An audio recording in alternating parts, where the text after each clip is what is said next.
Hello, I'm Elgato, and welcome back to the history of videos. Then we're talking about one of the most prolific and friendly Minecraft developers that has ever worked on the game, because Nathan Adams, or Dinnerbone, has single-handedly changed the course of Minecraft in quite a few significant direct ways as well as indirect ways, and also some of the phases he was working on the game were the best, whereas the phase that he wasn't working on the game is in some people's opinions the worst. So how is one figure so influential in Minecraft's history? Well, that's what I'm going to be explaining in today's video by going through the full history of Dinnerbone. Hopefully you all do enjoy the video. Please do like it if you do like the history of videos. But let's get straight into talking about Dinnerbone and Nathan Adams, the earliest phase, because he was born in the UK in Shrewsbury. That's a part of the UK you might not be familiar with, so I'll show it on a map here. But yeah, the earliest thing I can find to do with Minecraft or programming in general was from this coding website. So he answered the question of how were you first introduced to programming by saying that when he was 10, he saw people making bots on MSN Messenger at the time and thought, hey, that's awesome, I want to try that. It was lots of fun. Perhaps Perl wasn't a great introductory language. So he's been programming since he was 10 years old, which is kind of crazy by itself, for MSN Messenger, which is a throwback to those of you who remember it. It was kind of like Skype, but before Skype. It was by Microsoft too. And his first language was Perl, which is a pretty rough programming language for those of you that are familiar with it. So yeah, really impressive. Goes to show,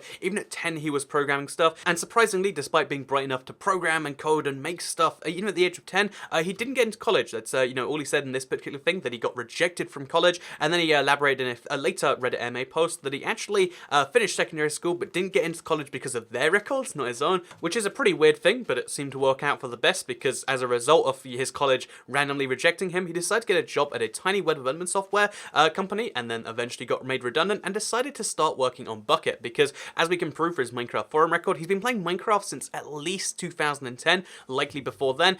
So one of the things he decided to do is make Minecraft a better multiplayer game by developing Bucket. So Bucket was one of the most essential multiplayer mods that existed in Minecraft, both at the time and arguably to this day. It's what most server software like bases a lot of the other things on. It's just a key piece of Minecraft software to make multiplayer work, and he was actually the one who started Bucket to, make that happen for all the multiplayer players. Again, really cool service for Minecraft, and then he eventually started working with Curse, because they hired him from that, and then after that, he started to join Mojang. That's right, Mojang was hiring at the time, because they just released the 1.0 update, Notch was taking a step back, and they needed more Minecraft developers, so they looked for Dinnerbone, made one of the most prolific mods anyway, and they decided to get him from that, and he kind of summarized the whole thing by saying, my career seems to mostly revolve around luck, I guess. I'm not going to say skill, because that feels silly. However, again, the luck kind of led to the situation where, we have the talents of a guy who can do all these different things, working on Minecraft the game and doing all these different huge features. Interestingly, it looks like his first day at Mojang was the 27th of March 2012, based on this tweet, where he said he did the awkward handshake dance of Notch and the other Mojangsters,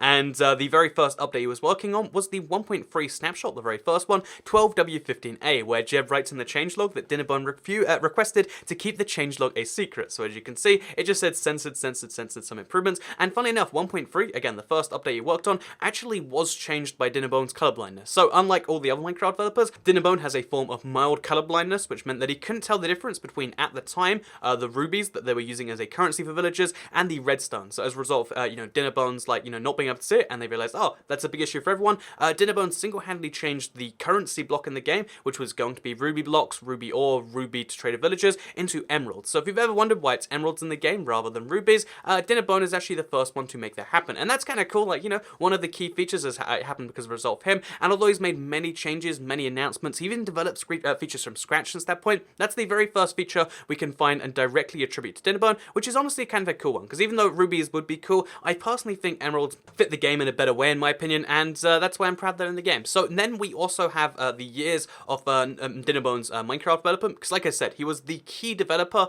or at least one of the largest developers on the game for the entire phase between about 1.3 and 1.8. However, his most famous Minecraft contribution came in the Minecraft 1.4 update. So alongside working on the beacon, getting that thing going from scratch to where it is now, alongside working on the anvil, he also made the name tag. And when he made the name tag, it was a fun way to, name items or name anything you want to, and he decided to put a little Easter egg into the game, where if you named something Dinnerbone, it would flip upside down. This was a Easter egg which is also co-opted by Grum the developer, and this is why, it's like a long-standing joke that Dinnerbone would always have his stuff be upside down. This long-standing joke, he figured, why not put it into Minecraft? And that is why, if you name any mob Dinnerbone to this day, it will flip upside down. It's a code-based thing where any mob or anything in the game that can take the Dinnerbone name tag will be flipped upside down, and this funniest, kind of Easter egg in Minecraft's history all comes because of a little bit of an in-joke with Dinnerbone himself.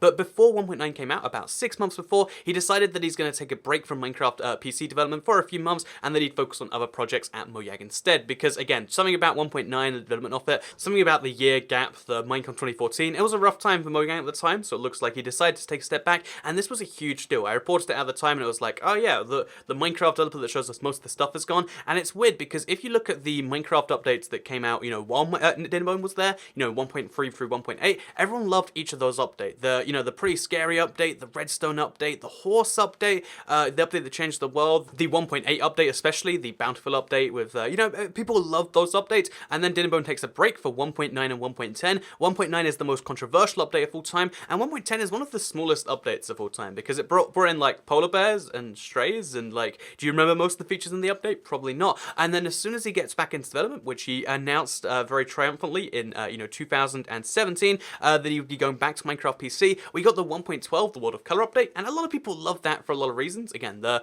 concrete is great, and all the different color, optimizations they made. 1.12 was a really great update, and then 1.13 is poised to be the biggest update ever. And as you're probably aware, Dinnerbone has been the one teasing all of these features, posting all of these, snapshots, posting the changelogs. He's been the one, like, really driving forward the development of Minecraft 1.13. So Dinnerbone single-handedly seems to be one of the most influential Minecraft developers, perhaps one of either the hardest working or just the one who makes the most excitement about the game. It's hard to be exactly sure what he brings to the table. Maybe it was a coincidence that all those things line up that way, but Dinnerbone is one of the developers that gets the most excitement going about Minecraft Java, about Minecraft as a whole, and that is the big contribution he has. So before we go here, because I did a lot of research this video about, like, when he did what, I found a few fun facts that maybe you will be interested in too. First of all, it actually turns out he doesn't drink at all. Someone said get drunk, and he said he doesn't drink. And then second of all, he actually married another Minecraft staff member, so he met his girlfriend through Minecraft, and they both work at Mojang together. She works in customer support, she's from Poland, and they look cute together. Isn't that adorable? So there you go, that is Dinnerbone, that is Nathan Adams, one of the most interesting Minecraft developers, and I hope you did all enjoy this video, going over the full history of how he came to work at Minecraft, and,